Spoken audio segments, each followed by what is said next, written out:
Good evening, folks. Welcome back to another Monday night live stream.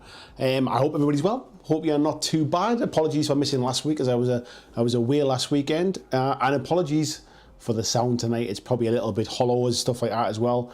My wife's away with work tonight, so I can't go and work in the studio. My little one's in bed next door, so I've had to work indoors. So again, I've kind of cobbled together a live stream for tonight, but better than not doing it at all, I thought. So yeah, hope everybody's well. Let me know what you've all been up to. For the last week, I've been pretty ill, if I'm being honest. I've been in bed by about, I think the latest I've stayed up this week has been about 7:30 p.m. So I'm kind of flagging tonight already. Since I was away last weekend with some friends, I got back late Monday night, went straight to bed, and I've pretty much been in bed for a week since then. Not been very well. So yes. Jess is saying Andy's in prison. I'm kind of, yeah, it does look a bit like that. It's just a blank wall behind me in one of the spare bedrooms. So let's have a look. Let me know first of all, is the sound okay? I appreciate it'll not sound as kind of good as normal, but as long as it's like kind of it's loud enough to hear and stuff. And we'll go from there. Super Pumpkin Man, nice to see you in me. Hope you're doing well. Yoakum, hello to you, buddy. Hope that FEP works for you there. I see you're having some 3D printer issues that you're trying to sort out. Yoakum's also seen the last Underworld edition he played was Night Vault, but he's still buying the minis because they're so nice. We'll kind of come on to that in a little bit as well. For those that, for whatever reason, didn't see the title tonight, there is a new edition of Warhammer Underworlds that goes up for pre-order this weekend. And I'm kind of asking the question, because there's a few changes coming to it, and the start of a new season is always when they tinker with some of the rules and things like that. Is it worth revisiting Underworlds now? Because I played it quite a lot in the past and then gave up on it, and I've not played it for a long time. And I'm asking the question, is now the time to revisit it? And I'll tell you why I kind of think it is or I think it isn't as we go through tonight. Christian Reeves, hello buddy, hope you're well, hope you're doing good. Mighty Dice is saying good evening as well. Wayne Haywood, good evening to you. Ed's in as well, good evening buddy. Matthew, is it Bosworth, good evening to you. Good evening VG, or good morning VG I should say as well. We've also got Austin Thornhill, so he's been thinking about getting back into Underworlds with the Rivals format. Great topic. That's what prompted it, mate, so we'll be chatting about Rivals. Clyde Dashin, good evening to you, mate. Chris Warden, how you doing as well? Good afternoon. Colin Wakeland as well, good evening to you. Tasty Brain Drain, nice to see you. Hello, Jess as well. Lewis Drake, Duke, sorry, good evening to you as well. Nice to see you. Luke Pryor, he says, sorry to hear you're struggling, bud. How hope you get well soon. Do you know what it is, mate? I think there seems to be a lot of it going around at the minute. And it is just, I've been absolutely drained. It's been like sort of hot sweats, cold sweats. My body is absolutely aching from head to toe. I've only really been out of like the house once this week, which was like yesterday. I took the little one to a birthday party, and I was exhausted just kind of standing around. And I had to walk to school today to go and pick him up and walk back again. And I was exhausted just walking to school. So I feel drained, but I feel drained of all energy, and my body is aching. It doesn't really make me want to do much, but I'm sure I can manage to sit here and talk to you lot. So let's crack on anyway. Double Dip, good evening to you. Says painting some Rumble Slam this evening. Super Pumpkin Man's working hard on his October painting challenge. For those that don't know what the October painting challenge is this month, unbelievably, Halloween is the theme. So make sure you get your Halloween themed minis in on the 30th of October. We'll be live streaming on the 31st. Yes, and it sounds a little echo. It's kind of a bit of an empty room, to be fair. There's a spare bed and a desk in here. My wife works in here during the day normally, so it's the only place with a desk and a monitor, so I thought I'd just try and set up in here. But there's hardly any soft furnishing, so the sound's not going to get, it's not going to get any better, put it that way. Jess is saying sounds fine as well, thank you very much. Blizzard said he's been a bit out of it as well. Spiderlord's been painting some zombies. Luke said, I finally stopped buying Underworld, but I'm happy with the bits I have, and I do think it's a great game. One thing I would say is, and we'll touch on it, is actually if you've bought anything for Underworlds, now is still not a bad place to jump back in, and I'll explain why. James Bray, good evening to you, mate. Hope you're keeping well. Ed said it's probably worth looking at Underworlds, but I don't think it's for him. He said, I hate it when they make games easier and they're really pushing some of the more forgiving rule changes. I think there's a difference between making it easier and making it accessible, and I think they're not something to get confused by, mate. We'll come on to that bit. Frantic, good evening, mate. He's saying if you don't like deck building, Rivals Plus is where it's at. I think Rivals Plus is not a thing anymore now. We'll talk about this when I get to it. He said the last box he got was Night Vault and some warbands here and there. Clyde says he'll get this painting challenge done or he'll just submit part work. That'll do as well, mate. Jess is saying to hit the like button. Nice one. Super Pokemon said, I wish GW had not disconnected some of the old Underworld teams. They were great additions to my Warcry warbands. Technically, you can still play them now, and we'll touch on that. Whether they sell them or not is a different matter, but technically you can still play them now. Luke says, I like the look of the new set.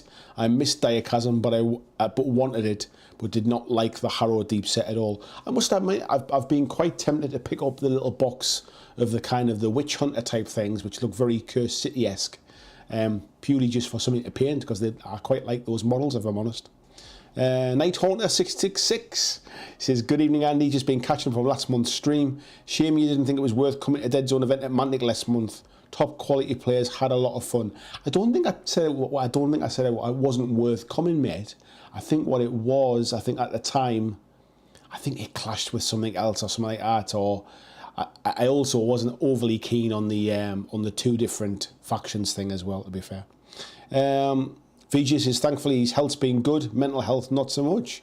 Really feeling flat at the moment, trying to find some new goals and bucket list to get me back in a positive frame of mind. I can completely echo that, mate. Absolutely. I think there's a lot going on at the minute, like both in tabletop gaming. Actually, probably the better way to say it is there's not a lot going on in tabletop gaming that has me kind of enthused or has me excited for stuff. And that in sort of tandem is kind of making me feel a little bit flat at the minute, I think. So whilst I love doing YouTube stuff, being ill isn't really helping. There's a bit of a lack of motivation because there's not much that I really want to talk about at the minute. And there's not a lot kind of getting my juices flowing. So I can sympathise with you, mate, I must admit. Night Haunter says he's painting my firefight vehicle this evening during the stream. Nice one, mate. Clyde says little one's been sharing RSV around. So, of course, we're all sick. I don't know what RSV is, mate. He says 3-year-olds are great for constantly testing the old immune system. My little lad is generally rock solid, if I'm honest. He is ill, touch wood, so infrequently. He is pretty good when it comes to stuff like that. And to be honest, I wouldn't say I'm ill that often. I'd been away with the guys for the weekend. I went to Benidorm for 4 days. If I was going to pick anything up, I was damn sure I was probably going to pick something up while I was there, surrounded by people. But what I seem to have had, or what I seem to have, seems to be doing the rounds at home as well. My niece has got it as well at the moment. She kind of got it while I was away, so it's not like I picked it up from her or she picked it up from me. And I hear like a lot of people with very similar kind of symptoms. So whatever it is, it's kind of just doing the rounds at the minute. I've done all the kind of COVID tests and stuff, and it's certainly not been that anyway. So, Spoonie says, hey Andy, I got big into it at the Shadespire and Night Vault era, and then dropped off. This looks better. That's exactly when I was playing big, mate.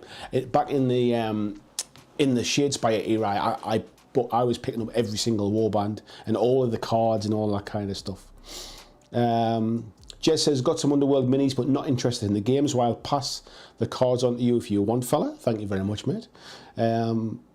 Luke says, the variety and quality of the warbands is great, and if you don't worry about deck building, I think it's really accessible game to dip in and out of. It's changed a lot over the years, and that's one of the aspects of what I want to talk about today. I think today has been one of the biggest changes, to be fair. Where are we up to here? Spiderlord saying, I do love the Underworld models, great palette cleansers. I think they are amongst the best value boxes that Games Workshop do. Like, if you're just somebody that collects miniatures just to paint something, you know, for example, I mean, what do they cost? 20-something pounds, something like that. And there's generally somewhere between 5 and 7 models in a box. I think that's really good value. I think there's not many other companies out there do a nice little self-contained kind of warband type thing like that, with nice sculpted bases, nice dynamic models, that you can just kind of sort of pop together and paint. So even just from an artist or a collector's point of view, I think they're a fantastic little set. Whether you play the game or not, completely different. But if you do play the game, you're obviously going to get more value out of them. VGC and Last Underworlds. Oh, sorry, Luke's in. I think though I replaced Underworld by moving far more into Rumble Slam, a similar model count for a group. Yeah, I guess very, very similar numbers. VGC's Last Underworld for him was winning the Beast Grave set on the Agents of Sigmar channel. Never played it. I've got the same Beast Grave set as well, and I don't think I played it, but I did paint up the models inside. He says pretty much went off on Night Vault. Felt the competitive core of the game was far too much. I think that's an element of that. The older style Underworld was very competitive, and it was one of the things that turned a lot of people off, and that's one of the things I'll be talking about. Spoonie says, if you're feeling flat, go and buy those damn witch hunters. A spark may be reunited. I might well do it, mate. I might well do it. Mighty Day says, I'll give you some positive hobby news. The club I'm part of finally opens this weekend. Congrats, mate. It's good to see some positive news. Maggers42 says, evening, mixing it up, the painting and doing admin for the upcoming Dead Zone and Firefight events that he's hosting in South London in November. Nice one, mate. And Luke says, I can't believe I did not come back from Essen with COVID. I shared a room with someone that ended up with it, and I know plenty of others that did. Yeah, I think there's just generally just people are mixing together again now. Events are back to normal kind of thing. I think just general bugs and crud is kind of doing the rounds as well these days. VG says Declan had gastro last week, so seems like with COVID backing off, the other bugs are coming back now that everyone's out again. Yeah, exactly, mate. Spoonie says Rivals format's done wonders for the game. I must admit, I've not played it since Rivals became a thing. I think Rivals became a thing a year ago, so like last October, which was the Harrow Deep version, not Nethermaze, which I think is the most recent one. I think it was like 2 seasons ago, which was like 1 year ago, because the seasons are about every 6 months now, aren't they? Type 40 Tardis, hello to you, mate. Chris Warden saying he has the starters for each season, but hasn't only ever done anything with Shadespire. And VG says the card chase in the first 2 seasons really put me off. The card chase is a thing that I'm not overly keen on, mate, and it's one of the reasons why I think it's potentially worth revisiting it now, because the card chase is still a thing if you want it to be, but the difference now is that there's other ways to play, which there never used to be many moons ago. And VG saying, yeah, I agree, the minis are really nice, so I've bought a number of warbands to use the minis in Warcry. That's a fair point as well. Is that I think now in Warcry, in the Compendium album, there is stats for all of the Warcry warbands now, so you can use them in Warcry as well, which I think is fantastic. King 4000, good evening. He says, sorry if you said this, never apologise, mate. He said, I just joined, but is buying just one starter box good enough, like treating it like a board game? It absolutely is, mate, and especially in this kind of in these newer sets now as well. I'll come on to it in more details when we go on to the main topic, but essentially if you buy the core set and don't buy anything else, you can treat that game like a board game and just play those warbands against each other. Not only that, there are some options in the box now to do a little bit of deck building or changing the decks up should you want to. That's not something that's always been the case in the past. Ed says it was literally made when management dumped X-Wing on the desk of the design team and told them make this but AOS. Yeah, I think, and that's exactly the reason why it was I always describe it as a card game with miniatures. I think it's moving away from that a little bit more these days, but certainly seasons 1 through 3, it was 100% a card game with some miniatures that kind of moved around a board. VG says combos of different warbands make some great Warcry bands. Yeah, And Luke saying, I'm looking forward to hearing about this Rivals thing, as I don't know what it is. There's essentially 3 ways to play the game now, and that's what I'll be talking about when I say it. Is now the opportunity to kind of to revisit this game. If it's something you've played and drifted away from, if it's something you've looked at from afar and like maybe thought, card games are not for me, or maybe you've been playing it quite competitively and you've decided to take a little bit of a break from it. It is now the point to revisit it. VG saying the thing that stops me dipping my toe back in is that they won't do pre-made decks for the old season 1 and 2 warbands. They kind of do, mate, and that's something I want to talk about tonight. And again, it's one of the reasons why I say that there's no warbands now that you can't use. Spiderlaw says, if I can still use all the stuff I have already painted, I may jump back in, although I think the price is too high. It takes out of that additional game price point I used to enjoy at £50 odd. We'll come on to that as well, because I know what the prices has been. The price has been announced as well today, so it's £65 for the new core set, which is exactly the same price as the last core set. So the price hasn't rocketed up at all. And there's also like a Rivals pack coming out, which is essentially the 2 warbands from the last set, with some rival decks included, and obviously no boards and dice and stuff. So, discourse with you in Halloween. I'm in a spare bedroom at the minute. My wife's away with work for a few days. She went away this morning. She gets back on a Wednesday. So I can't go and work out in the studio on a night time because it means leaving the little one in the house on his own. So I've had to cobble together grab my camera out the garage and set up a bit of a stream in here for tonight. So yeah, this is my fallback version.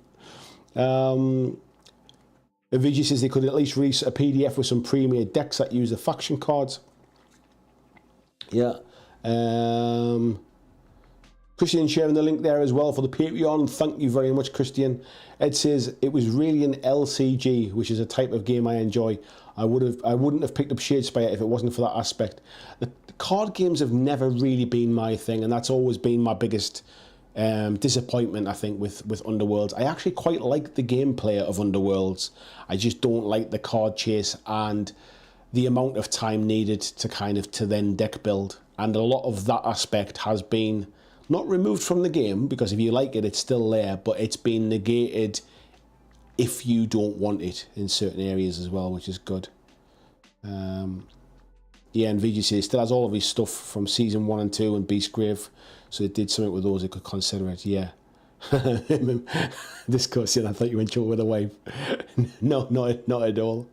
Spoonie says, how's your slow grow going, Andy? It's going really well at the minute. I'm obviously a little bit off the path because I've been ill and I've been away and stuff, but it's going really well. Loads of folks have completed the first month and got their leaders done. Second month's going well, and folks are busy painting up their vehicles. The tickets will go on sale this month for the event in December. So yeah, all's going to plan. I'm a bit behind on the video front, but that's more to do with me not being great. So yeah, we'll catch up on that bit. But the slow grow itself is going great guns. VG said, if I'm playing a living card game, I'd rather play Marvel Champions or Arkham Horror. I think it's a competitive game. It's a competitive card game in the same respect of something like sort of Magic the Gathering is, but it happens to have miniatures.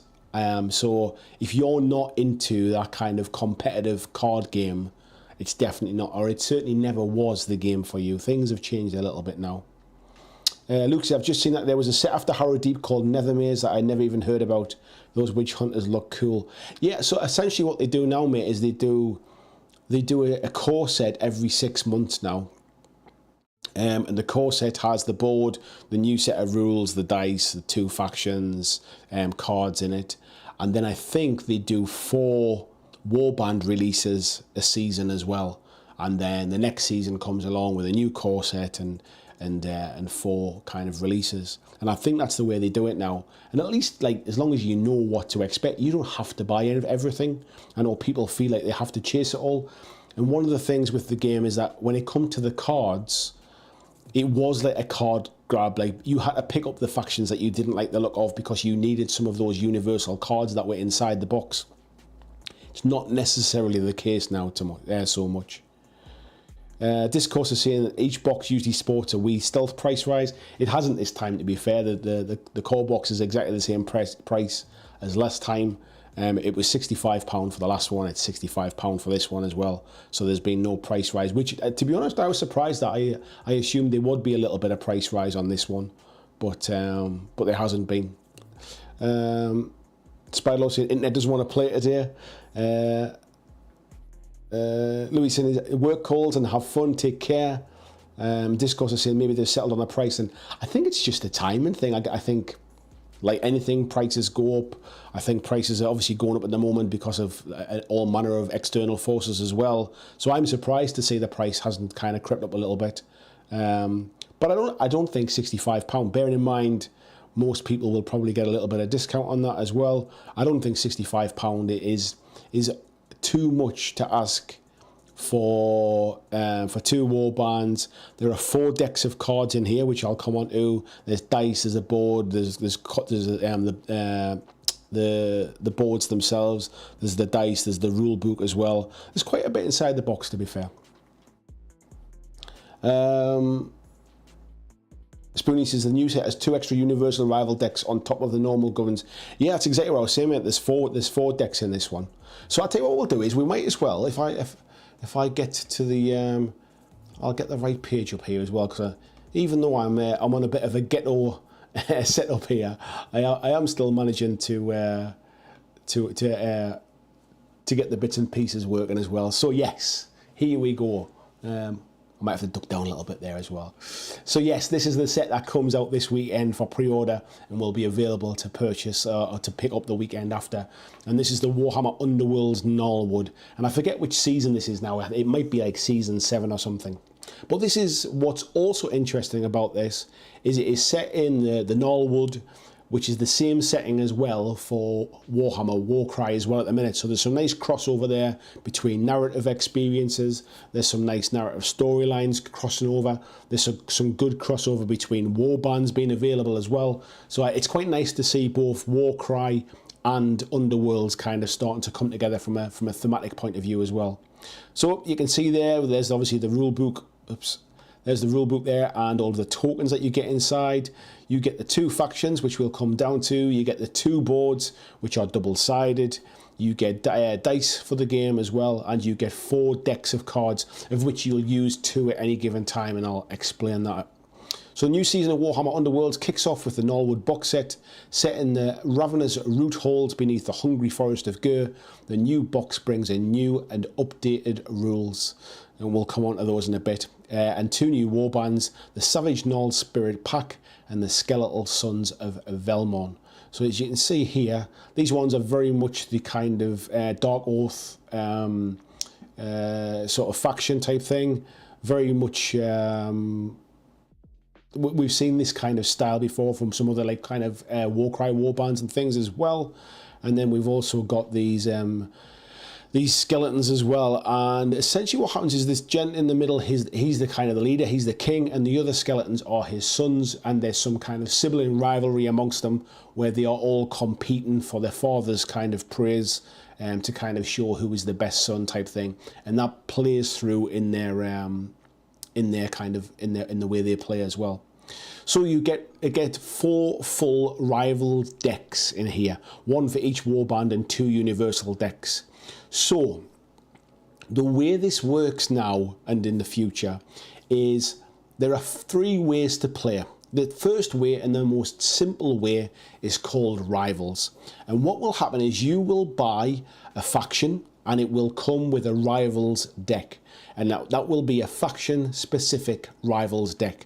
So there is a Rivals deck for each of these 2 factions. And this is a pre-made, pre-assembled deck that you can then open the box, assemble your minis and play that faction with that deck. And the idea being it is relatively balanced against all other Rivals decks. So every time you buy a new faction, it will come with a Rivals deck with it. This is a pre-built deck that you do not have to do any deck building with. Now for people like me who don't really like the deck building aspect, this is fantastic. It's something that's been around now for about a year in Underworlds, but it's very much cemented in the game now. So you can basically take that very thematic, named faction-specific Rivals deck and play it with that faction. Now, also included in this set as well are two universal Rivals decks. So if you've already played with a thematic deck and you want to change things up a little bit, you can take this pre-built universal Rivals deck and replace out the theme deck. And again, you don't have to do any list building. You can just play with the universal deck. Now, these universal decks, I think one is kind of designed to be more combat orientated, one's designed to be a bit more defensive. So these universal Rivals decks actually have a play style attached to them as well. And there will be more Rivals decks being released now and in the future as well. Now, the beauty of this is if you have any Warhammer, I forget the name now, Warhammer Underworlds faction right from season 1 all the way through to modern day, you can take these universal rival decks and use it with any of the existing factions that are already available or have been purchased in the past. So if you have a load of old Warhammer Underworld stuff lying around that you haven't played in a while and you want to be able to use it in the modern game, if you take one of these universal Rivals decks and just use it with that faction, you can play it straight away. So this is what I mean about if you're not really into the list building aspect. In fact, let me just, if I flick across to here, it talks a little bit about it here. So these are the Rivals formats. And then these are the two universal Rivals deck, one called Tooth and Claw and one called Daring Delvers. So that's the two kind of sort of universal ones that you can use. So that's the first way to play, called Rivals. No deck building, nothing to worry about. The second way to play is called the Nemesis format, and this is brand new. And if you want to do a little bit of list building, but you don't really want to kind of, you don't want to delve into the thousands and thousands of cards that have been available for years and years now, and you're trying to sort out which ones are the best and whatever, this is a new way to do it. So this way you can take the theme deck that comes with your faction and any universal Rivals deck. So you take those two decks, you can smash them together, and then you can list build from those two decks. So it means you're list building from a very, very much smaller, reduced pool. So the Nemesis format is kind of that first step into a list building. If you're not into list building at all, play the Rivals format. If you're wanting to give a little bit of a try to list building, but you don't really want to delve into, like, you don't want to buy all of the cards that are out there, the Nemesis format might be for you. The last format is called Relic, and essentially the Relic format is you can use any of the available universal cards that have been out since the games, like, that are available in the rotation. I think normally they maybe go back 2 or 3 seasons, something like that. So if you're an experienced player, you've been playing for a long time, and you've amassed a lot of cards that you want to use, and you've got some fancy decks that you've been trying out, and you're really into the deck building aspect, the Relic format or the Championship format might be more for you. But what I think now is that at this point in time, there is a real there's a real good stepping in point for folks who maybe want to come back and haven't played in a while. They maybe have been put off by the amount of cards and the card chase and the idea that it's pay to win, that you need to buy every card in the game just to stand a chance. Which, to be fair, is still kind of relevant within that kind of Relic format or that Championship format. Or if you want to treat it like a board game, you want to just paint up some minis, you want to put them on the desk, and you want to kind of like just roll some dice and use the like not have to think about list building and card deck building, then the Rivals format might be just right up your street. And those are the 3 different ways to play the game now.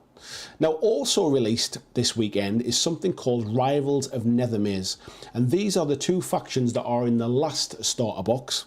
And it says that this is basically the Shadeborn and the Skittershanks Claw Pack, and these are now coming out separately from that starter box. The kit includes both warbands plus their Rivals decks, so you can buy these 2 factions plus a Rivals deck to go with each of them. If you've bought the starter box as well from the new set, you'll also be able to use the Universal Rivals decks with them instead if you wanted to. So here is another option to be able to use older factions, if you like, in the newer sets as well. And essentially here's like a lot of the Diachasm warbands. So if you've got any of these, or you like the look of any of these, you can pick these up, combine them with one of the Universal decks, and you're ready to go. Or of course you can do the list building as well. And there's a number of different factions that have come out over that period of time. So for me, I think it's a good stepping in point. It feels like a good point to kind of give the game a second try. I'm seriously thinking about picking up the starter set. I quite like the two factions that are in it. I think those skeletons will paint up very nicely. I like the fact that maybe it's something that me and my wife can just use as a bit of a board game, basically, and not even worry about collecting anything else. I don't have to worry about the deck building. I can just get the kind of Rivals decks out and just play them as it is. Let's have a little look and see what folks are saying. VJ is saying, hit that like button so Andy can afford a sitter. Excuse me. Mighty Dite says, I'm currently painting the Diachasm set. The miniatures are quality, but really not enjoying painting them. Feel really out of my comfort zone with normally painting generic military colours. I think if you're kind of used to painting kind of World War II military stuff or Napoleonics or something, fantasy colours and stuff like that can really kind of push your boundaries regardless of who makes them, whether it's GW or someone else. Ed's saying, on the subject of GW price rises, the uplift for the new Kill Team box was actually below inflation. Yeah, I mean, to be honest, I mean, I can't really blame Games Workshop like putting prices up when everybody's putting prices up. It's not like out of line with the market so much. You know, everybody's sort of, everything's going up with prices at the minute. Like you say, it's when it becomes kind of out of line with inflation and stuff. That's when it's a little bit of like, hang on, it's taking the mick a little bit now. VG says a full set of extra tokens at each season gets a bit much. I can understand why they do it, but wow, even with only 3 core boxes, I have more dice and tokens than I need. The other side of it is, mate, you don't need to use them all in a game. It's just that each box when it comes out is designed to kind of like, it's still designed to be a self-contained unit, so it's a jumping in point for anybody new as well. Just because you already have some of that stuff isn't necessarily going to be helpful to somebody who's never bought in before. Frantic saying the skies are really nice. Yeah, they're very similar to the ones that came out in the Cursed City box. And then I think the Grave Guard look like that now as well, I think. VJ saying, yeah, new skellies always welcome. Would add those to my Warcry Undead warband. Yeah. Discourse saying, very dangerous. I really like card games. Already expensive enough without throwing on miniatures. What value do the miniatures add to the game, though? I've never played it. So the whole point of the game, Discourse, is that you basically, like, it's about movement, it's about placement. The miniatures actually attack each other, and you have to obviously roll a dice. You can charge, you can attack. You get points, like you win points each round for doing certain things if you've got those cards in your hand, and one of those things might be taking out an enemy or something like that. If your enemy takes somebody out, it kind of levels up as well, so it becomes stronger or it becomes more resilient. So the actual miniatures themselves are still important parts of the game, if you like. In days gone by, it was very much a card game where it was about kind of buying all of the different factions and then taking all of the best cards from the different factions and building the best decks. That's changed a little bit now with these newer systems. And like I say, if you want to just play it for fun, if you want to just play it like a kind of a board game type thing, the Rivals format means you haven't even got to worry about the card aspect of it or the deck building aspect of it. You still play with the cards in the game, but you don't have to worry about deck building. If you want to go after the deck building, of course, that's when if you want to start chasing all of the cards, that's when it's a bit different. VJ says they did faction decks in earlier seasons, but they messed up the balance and never really worked according to what it was told. Yeah, I think it was still... I think they understood that they were kind of missing out on people who were maybe put off by the fact that they were maybe 5 seasons in now and there was way too many cards, like thousands of cards to be able to pick from to be able to get a working deck, shall we say. And I think over the last couple of seasons, they've been working on kind of making it more accessible, I think, now as well. It doesn't make the game any more simple. It doesn't change the core rules. The core rules are still the same. It just means that you don't have to worry about the deck building aspect if you don't want to. And of course, like, somebody could spend ages building a fantastic deck, and you can just play with your rival's deck, and technically you can still play against each other. You will be probably at a disadvantage because somebody else has kind of tried to overcome some of their weaknesses by building a more powerful deck, but technically you could still play. But for me, the better system is by playing against an opponent who's playing the kind of the same style as you, shall we say. King 4000 says, hopefully they keep updating new unit release rules to have Warcry rules. I believe that's the standard, I think that's what they're doing. Ed says, I got it for £88, which seems to be standard for the main vendors. It's sold out most places though.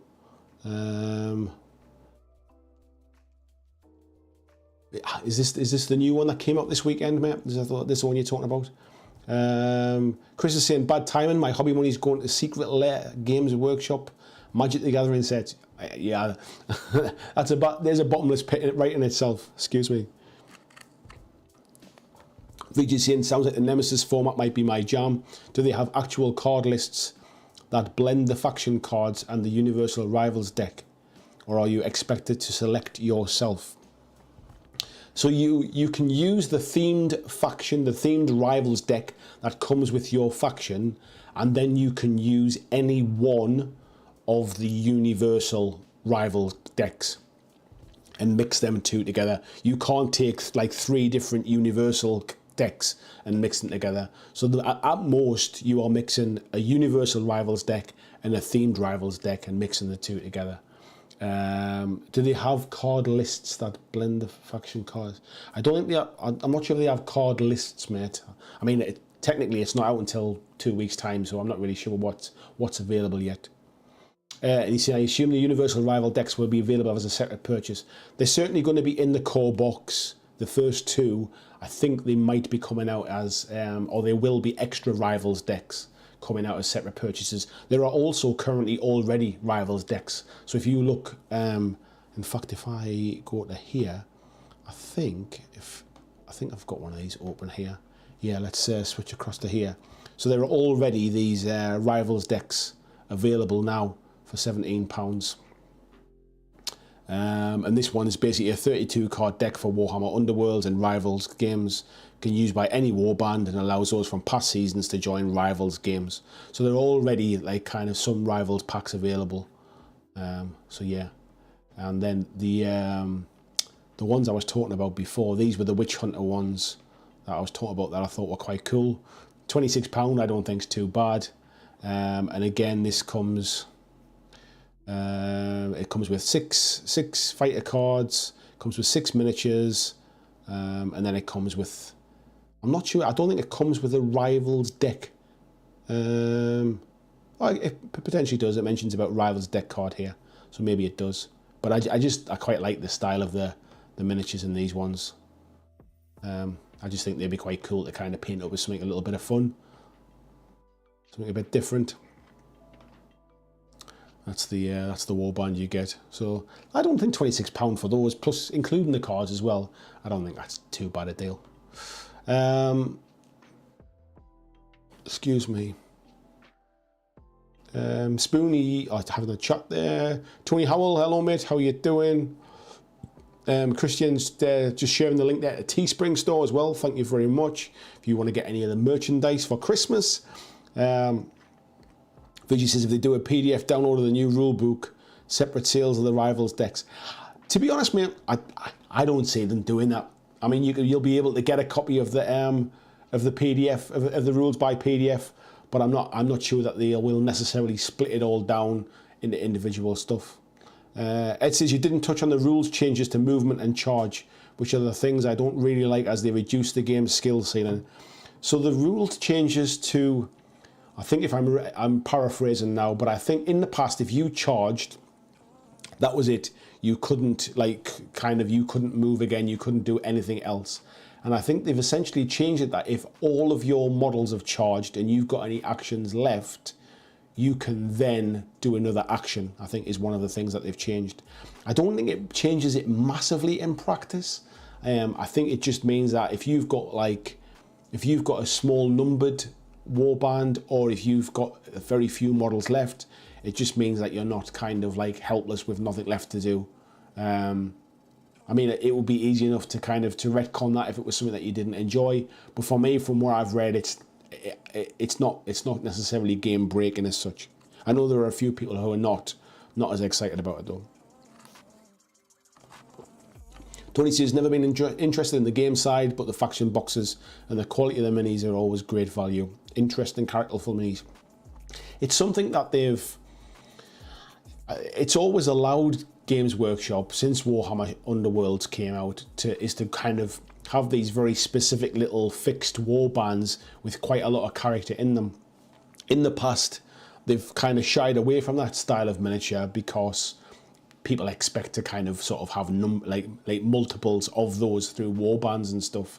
So you got it with character models and things, but you didn't really get it with more than one.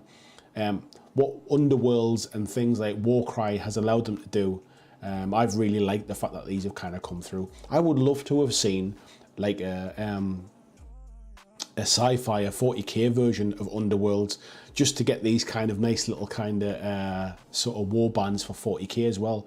I'm thinking like something along the lines of like Necromunda type kind of like theming, so you could have those really nice kind of like sort of really quirky little gangs and things and unusual models.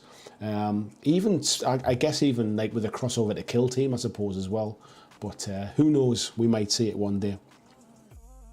Coffee and Pistachio, good evening to you as well. Joachim saying, new deck sounds awesome. I never liked the deck building and I love the minis. So maybe I can lure my brother back to play Underworlds with me. I think we're kind of on a very similar level, mate. I was never a fan of the list building, the deck building aspect either. I've never massively been into card games for that respect.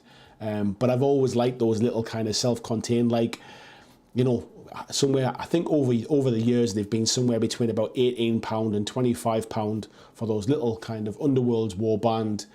I always just found them a nice little painting project, you know, like for a weekend or something like that, and then being able to get them on the table and play a game with them. Krabby, hello mate, how you doing? He says, good evening you lot, long time no see, nice to see you fella. Yeah, and VJ says, full credit to GW giving people rules to use their minis in all systems. I mean, I guess you could always use your minis in all systems. You just have to kind of make up rules for them or kind of decide which proxy we're using them for. But yeah, kudos to them for actually kind of putting them into the games officially as well. Colin Mack, good evening to you as well, mate. John Binham says, you mentioned Return to Underworlds previously. What stopped you last time? It's the list building, mate. I've never been a fan of the not list building, sorry, the deck building. I've never been a fan of that kind of chasing the cards and organising the cards. I don't like the idea of like sitting at home and spending 2 hours kind of looking through all the different cards to find out which ones are the ones that might work well together. Like, especially when I would say 90% of my games are casual games against one of my sons or against my wife or against a friend or something like that. The idea of pre-built decks where we, like, for example, it was one of the reasons me and a friend used to really enjoy playing, what was it called again now? The Keyforge, was the fact that we didn't even have to, like, we could play the card game quickly without having to worry about deck building because the decks were fixed. Like, you opened the pack and you got what you got kind of thing. I quite liked Keyforge for that respect. And that's the reason that I kind of never really got into it in the past. I like the aesthetics of the game. I like the fact it's on the small board. I like the fact that there's some kind of sort of adjustment in how you can set the board up, either like long ways or width ways. I love the fact it was little self-contained warbands. Just the card system basically was what put me off.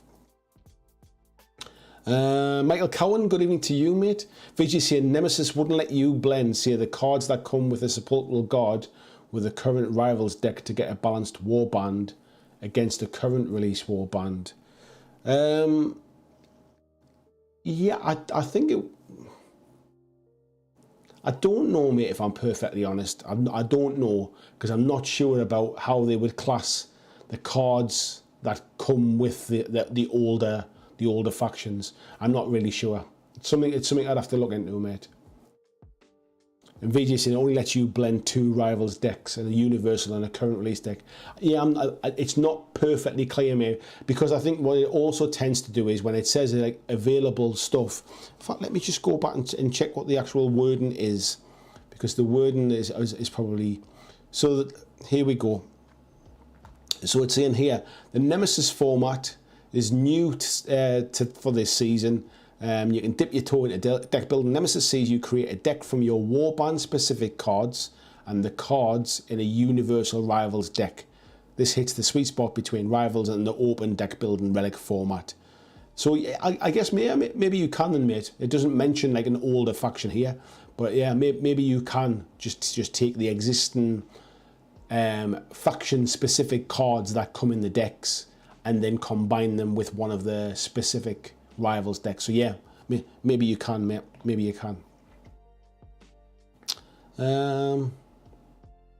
Skullduggery, good evening, good afternoon to you. Spoonie's saying Rachel, new crew box has its own rivals deck. New crew box has its own rivals deck. Skullduggery saying, bit of a meta question, but I nearly missed today's stream because I couldn't figure out whether it was happening. Can anyone point me to where stream notifications happen? Is there such a place? You need to so if you can go to my YouTube channel, mate, you can set a notification. You can click remind me. If you click the subscribe button and the bell icon and then click notify me of all videos, it'll remind you that way, mate. So whenever you come to my channel, if you click the bell notification, it will remind you, or you can get individual reminders if you come looking for those specific ones. Ed saying charge locked you out of all of the actions and you could only ever move once. That's right, mate. Yeah, that's what's changed. But I think it only allows you to do something again if all of your models have activated, or if all of your the charge one is only if all of your models have charged, I think, and so that nobody else can do anything else. And the move action, I actually quite like the idea of the move action, to be able to move around, because if you move and you move is almost a waste of an action at times, because you want to be kind of sort of dealing some damage or putting the threat out there, really. So it'll be interesting to see what impact it has. Spoonie saying the new movement rules help small warbands. Yeah, I think so as well, mate. James says Underworld seems like the ideal place for GW to experiment with app support instead of cards and rules, etc. in an app. I think the problem is, mate, it's essentially a card game, and you need those cards in your hand to be able to play them, and you shuffle them through from a deck. I personally don't think it would work as well. Having an app for having all the cards, you could have them to store the cards to see the different cards that are available in the game, but I think anything where you need to be playing certain cards, I think personally, I think having the cards in your hand is a better option. Unless the game then just suddenly becomes digital, and there is a digital version of Warhammer Underworlds that works really well as well, but then it's just a digital game at that point. Skullduggery saying people complain about accessibility in video games a lot. I've always found the argument to be a bit silly. If you don't like the accessibility options, perhaps consider simply not using them.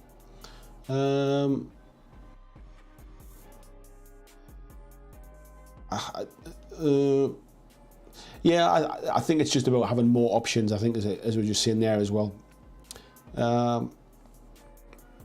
VG saying, have those cards backs changed?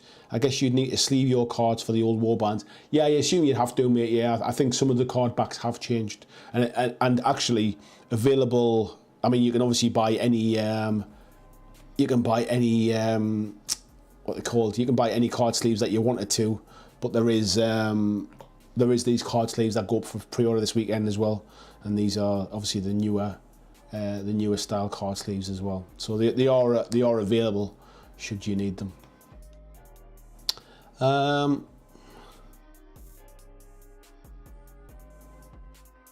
Joachim saying another plus with Underworlds is it's small and light enough to bring with you out hiking. Yes, I'm a hiking nerd too. There is that as well, mate. It's fantastic from a size. I mean, when you think the entire game fits inside the box that like one of the Underworld seasons comes from, and there is plenty of space in those boxes too. From a portability point of view, like it's the game that you see a lot of people playing at Bugman's in the bar on the tables there as well. It's a really good game for small spaces, coffee table type things. It certainly is for that respect as well. Excuse me. Yeah, and I think it's just a bit of a chat about different types of games and stuff as well. Different types of players. I think everybody likes what they like. Everybody likes a different way to play. I just think that for me, I think Underworld's got a bit out of hand. I think it got to a point where unless you were very much into the deck building aspect and you wanted to go deep and buy everything that was released and have all of the cards and sort them all out into folders and try to build kind of like almost build a deck that would allow you to play a certain way, regardless of what the dice did, regardless of what opponent you were playing. And some people are very, very good at that. The more serious I think you took Underworlds, the less it became a miniatures game and the more it became a card game. And I think what Rivals does, and Nemesis to an extent, I think the Rivals format just kind of, it takes away that barrier to entry, I think, from your average player who just wants to kind of play quite casually, or wants to play kind of every now and again, or wants to play just against family members or friends. I think it takes away that barrier to entry now. And if you are still somebody that wants to play it very competitively, championships, sort of turn up to the big grand clashes, that kind of stuff, that's all still available to you. That's all still there. You can still mix and match all those thousands of cards that you've already been spending money on, and play against other people who also want to play that way as well. So for me, I think it's definitely kind of, it's in the best place kind of that it could be in terms of kind of its lifetime. The new rules, as Ed mentioned there as well, he's not overly keen on them. For me personally, I think it irons out some of the issues. I think if you've got small war bands, whether you've lost models to be defeated, or whether you've lost models because you're a smaller faction to start with, I think it just evens out some of those the ways your opponent could kind of out-activate you a little bit. VGC has 3 seasons in one box if you take out the minis. To be honest, you don't really need 3 seasons in the box. It's getting the boards in, getting the dice in and the tokens, and then as many minis as you can get inside the box really, and that's how you'll manage to fit everything in there. Jess is saying it's great to have so many games around at the moment, even games I'm not interested in look awesome. I think it's a really nice comment made, that, to be fair, because there's a lot of stuff that I'm not that interested in, but it doesn't mean that it isn't great for somebody else, and it doesn't mean that it's not nice to see some kind of cool stuff out there and other options for people. Like just because it's something that I'm not particularly keen on, that doesn't make it a bad thing. It just means it's right up the street for somebody else, kind of thing. So yeah, it is good to see lots of different options. Clyde, thank you very much for the super chat there as well. He said Malifaux for miniatures and cards. Deep dive as much as you want, competitive if you want, gorgeous minis with infuriatingly small beads to glue on. I've never found the gluing Malifaux minis together to be a problem. I quite enjoy building Malifaux minis. What I would say with Malifaux is it's a relatively straightforward game, but there's a level of complexity that I think you almost need to get over to enjoy it casually as well, because there are a lot of rules. There's a lot of kind of each character has its own rules, if you like, and there's quite a lot to kind of keep track of when you're first starting out. However, it's not difficult, it's just very different to other games. And I think the fact that it's because because you're flipping cards rather than rolling dice, it doesn't come naturally, so it's one more thing that makes you think it's complicating things, even though it's really straightforward. Dark Crackers says, got off to work now. Love the live stream. Thank you very much. Says, I hope you feel better. Yeah, me too as well. And he says, drink a box, nice. Yeah, I managed to grab one out of the fridge. The little boy's ones for his pot lunch. I just needed to grab something before the live stream started. I was running late and I needed a drink. VG says, does anyone know if TT Combat do a download of the Carnivale rules? Yeah, the rules are free online, mate. You can download the rules for free. It just doesn't have any of the background information or any of the scenarios in there as well, but the rules are free. Yeah, and Vijay, I think it might work well for the idea of using Guild Ball minis for a Gangs of New York game.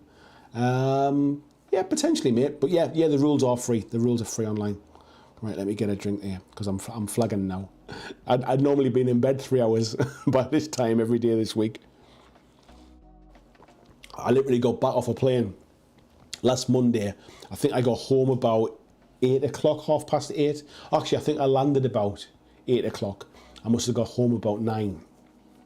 And I'd been sitting like in the airport and sitting on the plane, just shivering away with my hoodie on, and I was absolutely freezing. I managed to get a taxi from the airport, got home, literally dropped my bag off, straight into the spare bed, and I slept from 9 o'clock pretty much through until about 9 o'clock the next night. I was in bed for like 24 hours, never left the bed, just pretty much slept.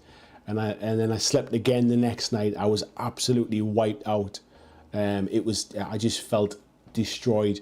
And I obviously thought it was just kind of like, you know, I've had a bit of a boozy weekend with the lads. I'm not used to it. I'm getting a bit old kind of thing. But it's absolutely killed me for the last week. It's just having cold sweats and kind of really aching, like really aching bones and aching muscles. It's been quite tiring actually. So yeah, whatever bug I managed to pick up, it would definitely it's definitely floored me a bit. And interestingly, there was 6 of us guys went away together, and 3 of us have all been 4 out of the 6 have been quite ill actually since we got back. So yeah, God knows what it was. Vijay said, if you aren't feeling great, feel free to bail early. I might do it. I'll see how it goes. I'm quite enjoying just having a bit of a chat. I've not really left my bed or left the house for a week, so it's quite nice just to have a bit of a chat, to be fair. Yeah, James is sending him a link. Oh, nice one, thanks, mate. Jess says, you have a good time anyway, other than the plague? I had a fantastic time, mate. I didn't feel ill while I was away, to be fair. It only started to come on to me when I was sitting in the airport ready to come home. And that's when it started to kind of kick in, but I was absolutely fine while I was away. So yeah, I flew out on the Friday. My friends, I was the only one flying from Newcastle. I had 2 friends flying from Manchester and 3 friends flying in from Leeds. So we all met up on the Friday afternoon, and then obviously had the weekend together. Went for some really nice tapas, some beautiful food on the Saturday afternoon, and had 3 full-on, shall we say, days and evenings of many laughs and plenty of alcohol. Saw loads of kind of live music, saw some comedians, saw some really good acts. Was up drinking until about 6 o'clock in the morning, and then trying to sleep it off a little bit into lunchtime, and then back out again in the afternoon. But yeah, it was fantastic. Had a really good time. It was nice to catch up with the guys. Haven't seen some of them in a very long time. One lad I'd never met before was a friend of a friend. All kind of around my age, a little bit older. So it's not like it was kind of like young lads or anything like that. But yeah, it's a bit different when you kind of go on a lad's holiday at this age, because you pay for a slightly nicer hotel rather than the cheapest kind of bed and breakfast that you find kind of thing. So we had a bit of a nicer hotel, and we kind of sat in the morning, had a coffee and sat by the pool and that kind of stuff. Went for nice food, and sort of it wasn't just about throwing shots down my neck, it was about getting some nice beer and stuff like that. So yeah, it was really good. Had a really good time. Tony says, I'm free of worrying about rules. I'm just in it for the joy of the hobby, so I buy what I like from whoever and the mood takes me. That's a way to be, mate. Enjoy it that way. Tony saying, glad to see you back, buddy. Almost completed all 13 minis for the October challenge during the stream so far. This is tiny bit of highlighting and dry brushing to go. Nice one, mate. Good to see you making progress. Vijay saying Blitzball tomorrow. I can't tomorrow, mate. My wife's still away. She's away until Wednesday night. So yeah, I'm still on there. I'm still on little boy duty tomorrow night, mate. So no, I can't make it tomorrow, unfortunately. And to be honest, I'll probably be in bed by that time again after having a late one tonight. So what's everybody else up to? What's people been buying? What have they been painting? What have they been playing? Anybody been to any events or any tournaments? I'm just sipping away on my apple juice here. I don't even have any coffee in the house. My wife randomly, by mistake, bought decaf coffee when she bought it last time. So the only coffee I've got in the house is decaf, which is fine for sleeping in the night time, but it's not good when you need a little bit of energy. Just saying, yeah, legends. It was a good few days, mate. To be fair, it was. I'm trying to think what kind of. We went to see on the Friday evening. We went to see a comedian, and when we got there, there was like a band on, and the whole place was really busy. There was no spare seats, nowhere to sit. And then the band finished, and a lot of people got up and left. And there was one spare seat, and the six of us went and sat there at one spare table, and it was right at the front, right in the front row, right in the middle of the stage. And obviously we were going to see a comedian, and I was dreading it, thinking, "Oh my God, like we're gonna get absolutely panned here, the six of us. He's gonna zero in on us." We got off really lightly because there was a couple of girls who were sitting off to the left of us who'd had far too much to drink, and they would not shut up. And he absolutely nailed these two girls, gave them a right hard time because basically they were talking through his set the whole time. So we got away quite lightly in terms of not getting picked on too much by the comedian. But we watched him. He was really funny. He was good. And then obviously we went to watch loads of other bands and stuff. There was one band we watched on the Sunday night, I think it was, who were like a Queen tribute band, who were absolutely out of this world. They were fantastic. The guy that kind of was the lead singer was like playing piano and really sounded like Freddie Mercury actually, and the whole band were amazing. So yeah, we saw some fantastic kind of like live acts and stuff like that. So it wasn't kind of like the boozy holidays that I had with the lads when I was a kid, where you just go to like nightclubs and just kind of hang around drinking beer. We were going to watch shows and stuff like that, and like sort of obviously having some nice food rather than just grabbing a burger on the way back. So yeah, it was good, man. It was good. Christian sharing the link there for Goblin Gaming. I don't think it works anymore, mate. I've got a feeling they've ended their affiliate thing because they've basically, I've not had a payment from them in months, and I can't access the account anymore now. I think they've taken it down. So I tell you what, folks, you just buy your stuff where you want. Yes, another time, mate, another time, definitely. Ed's saying he's got Star Wars Legion tournament on Saturday, which he's really looking forward to. What you playing, mate? What faction are you taking to the tournament? St. Louis Keith said, I have Nemesis Lockdown ordered. I don't think I know that game, mate. Mighty Dice says he's been painting up Imperial Navy for Aeronautica. Hands down my favourite miniature line. I've never played Aeronautica. I'd quite like to give it a try, actually. I've always quite liked those kind of small planes and stuff, but I've never, ever played the game. It's something I'd quite like to try at some point. Excuse me. Night Haunter says, I attended 2 firefight events this weekend. 4 games on Saturday at Mantic with Clive, and then 3 games on Sunday at Kings of Hearts with Matt. Clive did invite me to the one down at Mantic. He was saying, like, can you make it down? But apart from the fact that I was ill, which I didn't know about when he invited me, my wife's been away. Because I was away the weekend before, she was at a spa weekend this weekend with her sisters, so I couldn't make it. So yeah, he did ask me, did I fancy coming down to play some firefight, but I couldn't make it. James says, I'm on the edge of properly getting into 3 different hobby projects. I know I'll get hooked when I dive in, but so busy at the moment, I'm getting the fear of commitment. I think there's a big thing there, mate, when it comes to kind of like getting started in a hobby project. Sometimes just like for me, for example, it's been so long since I've done anything that I've had a bit of a drop in mojo, shall we say, that because it's been so long, I almost feel like I don't know how to get back into it now. It's a weird feeling. Night Haunter says, great gaming and my plague did me proud. Nice to hear it, mate. And Tony says, this is strictly hush hush, but I'm working on an ambitious Lord of the Rings scenic diorama. Nice one.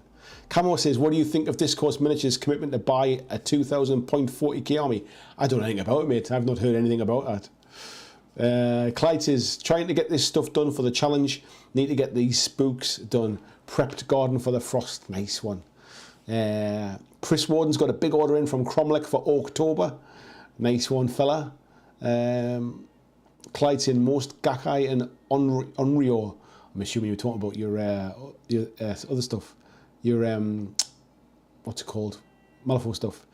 TC Brain Drain says, Nemesis Lockdown is fun. Is it a board game, a miniatures game? I don't know anything about it, to be honest. Ed says he's playing Rebels, Cassian and K2, some Mando resistant snipers, ATRT and the Wedge in a T-47. Very thematic, mate. Nice one. Mighty Dice saying, come down to the club and have a game, got plenty of aircraft. I might take you up on that option one day, mate. Thank you very much for the invite.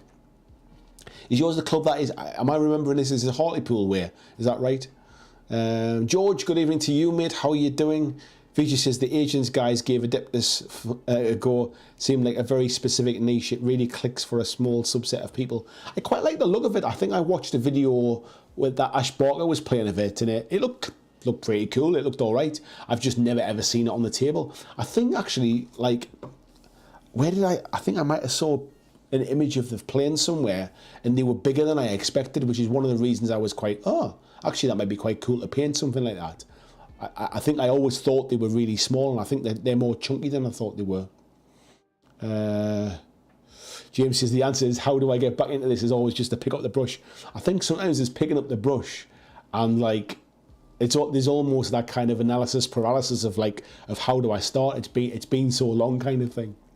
Jess says he's been painting Gene Stealers for use as alien bugs and Stargrave, evil trees from Mantic and more slain Celt minis. VG says, speaking of October, check out Moduloga. Looks cool. Orc on Orc Skirmish. I don't know what that is, mate.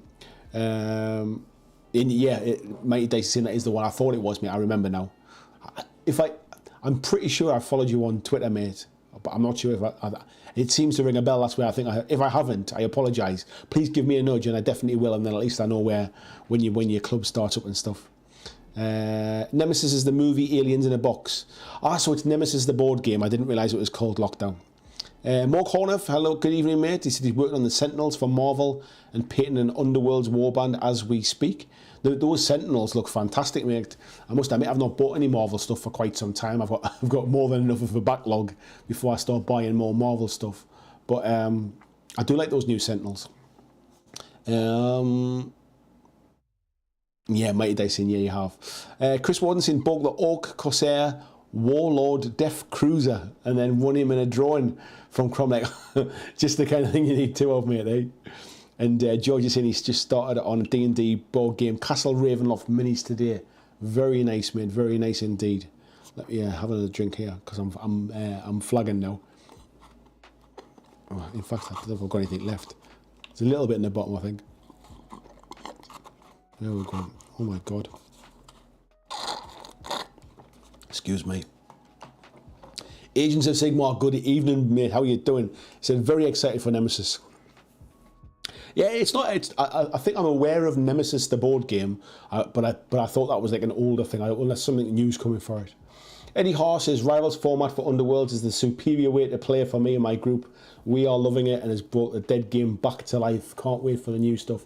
That's kind of like I guess for me, mate. That's probably a similar kind of way to think about it. For me, it's not something I'm going to be playing like on a regular basis. It's not something I'm going to be going to a club and playing with multiple people. I wouldn't have thought. It's something I would probably treat much more like a board game aspect. Because the problem I have, and this sounds a bit of a weird one, but I really enjoy God Tier, for example. But the problem I've got is I'm kind of playing at a different level now to my wife and like my sons and things like that. Just purely because I got a bit more involved in it and I learned kind of a bit more tactics and I learned some synergies and hence why I went to the Creator Clash and actually managed to win the event. So the problem is now when I play against my partner or I'll play like my wife or I'll play against like anybody sort of like one of my sons, I'm already kind of at a bit of a different level and it's quite hard to kind of turn that off, if you like. Like it's not. I don't mean that in a negative way as such, but it's just like my brain sees the game slightly different now. And for me, it's almost kind of ruined the game a little bit, because I quite like the game, but it means I have to play against other people who know as much as I do. Otherwise, it's just instantly not very fair kind of thing. And I guess that's why I'm kind of looking at like Underworlds now as a something where I'm not looking for it to be a competitive thing. I'm not looking for it to be really sort of competition type thing. It's something where I open it up like a board game and like just, oh, I'll play that faction. I'll take that rivals deck and we'll just play it like that kind of thing. And that's kind of like what I mean, really. James is saying the champion struggles to play with mere mortals. It's not a case of playing with mere mortals, mate, and I'm certainly not anything if I played against some of the guys who play regularly, I'd get my ass handed to me. It's just more about the fact is that as a board game experience for me and my family, I've kind of ruined it. And I did a similar thing when I used to play Star Wars and Destiny with the cards and dice. I really enjoyed the game. I went to play it at like events. I actually won an event. And then when I come back to play like with my wife and stuff, I was just playing it on a different kind of level at that point. Because my wife plays it as like I haven't played it in 3 months. To teach me how to play again kind of thing. And so that's that's one of the reasons we play a lot of cooperative games, because I just generally play more games than she does. My brain like sort of works games out a little bit faster because that's what I enjoy doing. That's my hobby. And so that's probably one of the reasons why we play a lot of co-op stuff, just because as soon as you play player versus player and there's any kind of mismatch, it ceases to become fun for the other person. Tasty Brain Drain saying Nemesis Lockdown's a standalone expansion for Nemesis. That's why I've not heard of it. It sets the game in a new location in a secret base which is located on Mars. Very nice. Chris Warden says, since I already had him, they're giving me the Rotten Octopus crew kit instead. Oh, that's good, mate. Nice of them to switch some stuff up for you. Eddie says, we've had a couple of tournaments of Underworlds using Rivals format and works perfectly. It was much more fun than the sweaty deck building tournaments. I'm not a deck builder in the slightest. It's one of the reasons I really enjoyed God Tier was the fact that there wasn't any deck building to it. I like the fact you could kind of just pick the champions that you liked, but it got rid of the deck building aspect completely. Now with Rivals, and I know we've had Rivals for about a year now, but it feels like it's been a bit more kind of cemented and a little bit more organised now, shall we say. Just as in being champion is a curse. A curse! James says, can you recommend some good co-op games? I have the same issue when playing player versus player things with my wife. So we really enjoy playing the exit games, mate, which I always find good fun. I've really enjoyed playing through Pandemic Legacy, so the seasons where you play the sort of like where you play one game and it affects the next game. I've really enjoyed playing through them. We've played through seasons 1 and 2, and we've got season 3 to play through as well. What else have we played? I quite enjoy playing Carcassonne, to be fair, even though it's player versus player. It's simple enough that I don't like. It's not really like. I don't feel like we overpower each other kind of thing. So yeah, those are a few that we've kind of played together. James says we did some Pandemic Legacy season 1 with another couple. Were they fun with 2? Yeah, we've loved them, mate, with 2. To be honest, I found it more enjoyable with just 2 of us because we weren't trying to control like a bigger group of people. Therefore, the 2 of us were like sitting like, we'd make it a bit of a fun night type thing. It was almost like watching a Netflix series where we were working together to try and kind of beat that month, if you like, and then opening the cards at the end to see how the story developed and putting the stickers on the board and stuff like that. We found it a lot of fun, just the 2 of us, because there was no time pressure. There was we never felt like we were kind of like telling somebody else what to do. We were just kind of sitting talking it amongst ourselves. And it was the kind of game where my wife loves puzzles and stuff. Which is one of the reasons we quite like doing kind of exit games and escape rooms together. And it's one of those games where like she can kind of like she can see the puzzle in front of her kind of thing. Like, well, you know, like if we fly to here and we cure this disease, it means when that card comes out. So she really enjoyed that kind of stuff. Let's have a little look. Where are we up to? Pandemic and Flashpoint are some good ones, yeah. One game, actually, while I'm thinking about it, mate, Christian and I played Thunderbirds at a board game cafe when Christian come to visit. And Thunderbirds is written by, it's written by the same guy who makes the Pandemic games. And that was actually quite, if you're into like Thunderbirds and that kind of stuff, it was quite a fun change of, like it works in a very similar way to Pandemic, but it was quite fun at being like Thunderbird themed. And we also played Santorini as well, which I've since bought, and me and my wife quite enjoy playing that as well. It's a really fast little puzzle game. Santorini is a good game as well. We also quite like the fact we play a lot of games, so we do play some player versus player games, but we play games that last about 15-20 minutes, so that if somebody wins, you just kind of re-rack and start again kind of thing. It's not this game that we've put 2 hours into, and like an hour into it you can see that one player's never going to win, but you've got to play it out kind of thing. So we play a lot of like 15-20 minute quick type games, where puzzle type games, and then right, okay, I've won, let's go again kind of thing, that type of stuff. Bit of chat there. Ed saying, I definitely have games I play with friends and games I play with my wife. I'm exactly the same, mate. I have exactly the same as well. I just don't leave the house very often, mate. Like, I don't go out very often. I don't have a big social circle of friends. It's one of the reasons I go to like events and tournaments, is because that's how I play more games that way. So the games I play at home, I have to very carefully curate to make sure that they're kind of audience appropriate, shall we say. Vijay says, Angela and he really enjoy playing through the Hogwarts Battle Core box. Teaches you as you play, and it's full co-op. There's a few people told me about the Hogwarts Battle game, mate. Yeah, I've heard it's pretty good. Clyde saying, I'd love to get a copy of that Thunderbirds. Hard to find these days. I've only ever seen it at the board game cafe that we went to, mate.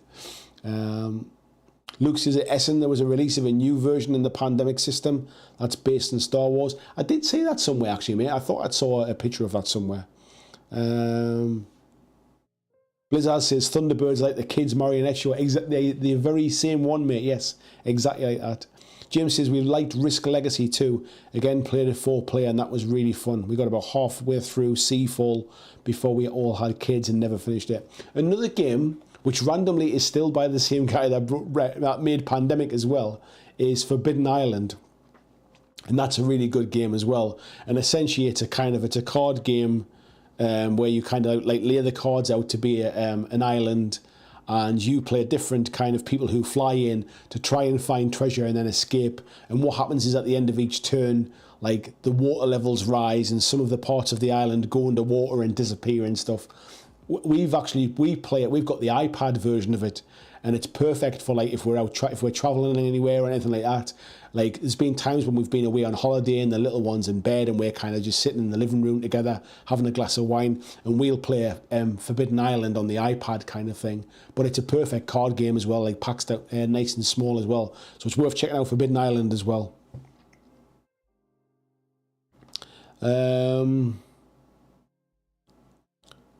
Chris says, any Cosmic Encounter fans? Not a game I've heard of, mate. Jesse's on my last week down here, by the way, fella, so zap you in a couple of weeks and grab a pint or a cuppa and a chat. Absolutely, mate. I would love to, mate. So, yeah, I appreciate that. Thank you.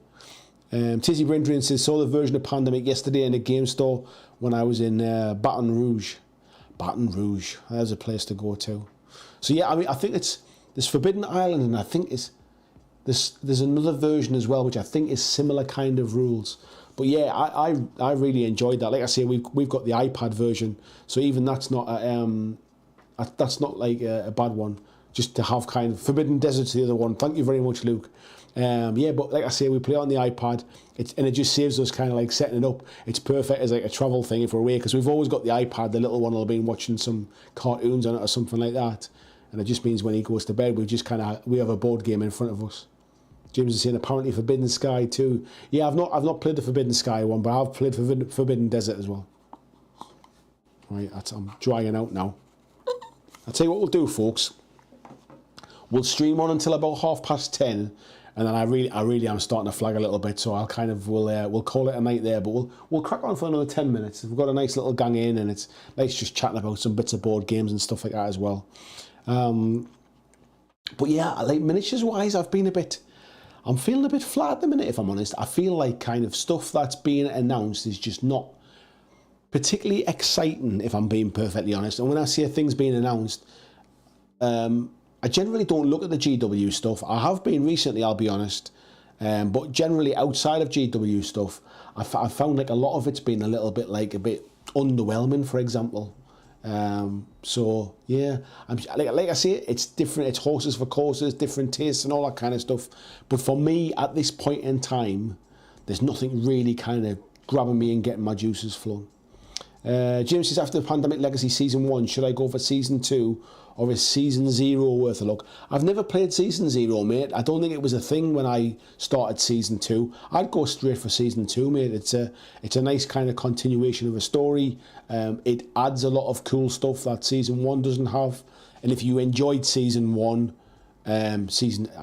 we found Season 2 a lot of fun. So yeah, by all means, mate, I would go for Season 2. And like I say, we've only ever played it, the two of us. We've never played it with a bigger group of people. We've only ever played it just the two of us.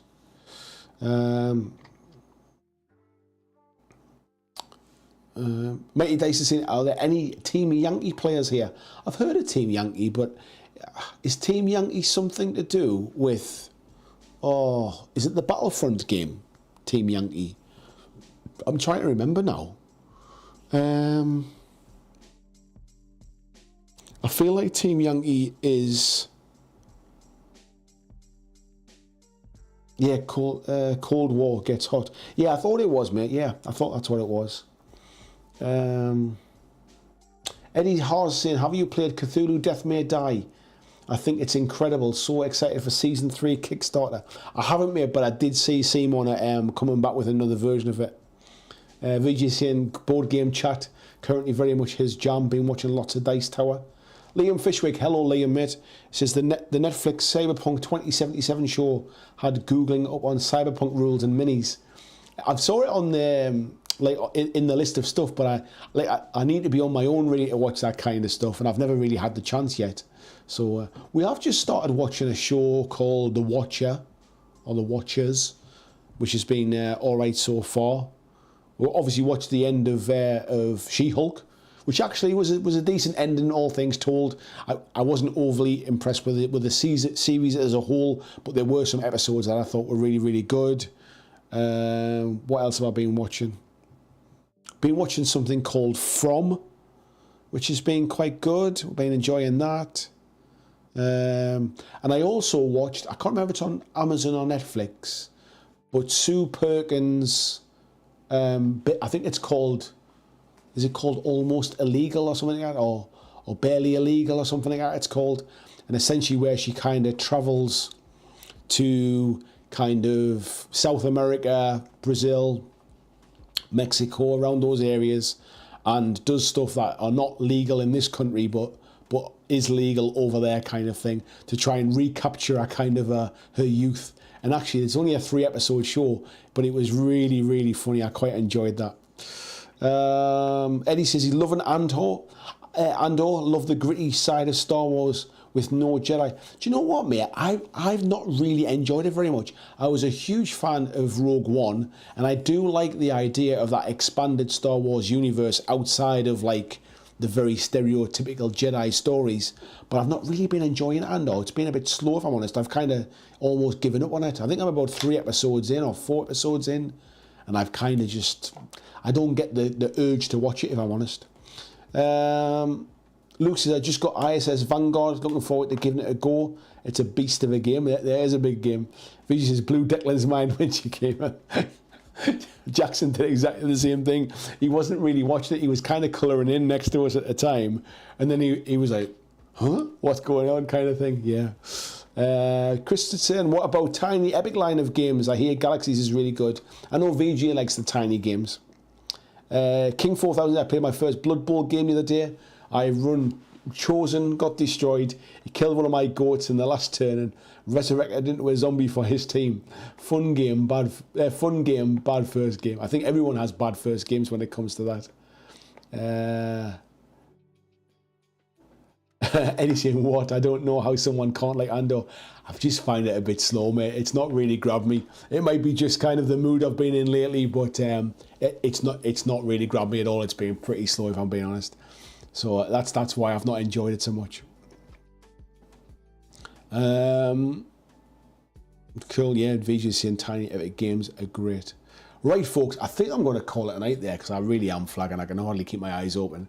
So I'm VJ's in the heist episode. I haven't got to the heist yet. I think I'm the episode before it. So maybe that does pick up. Maybe that might just kind of give it a bit more energy.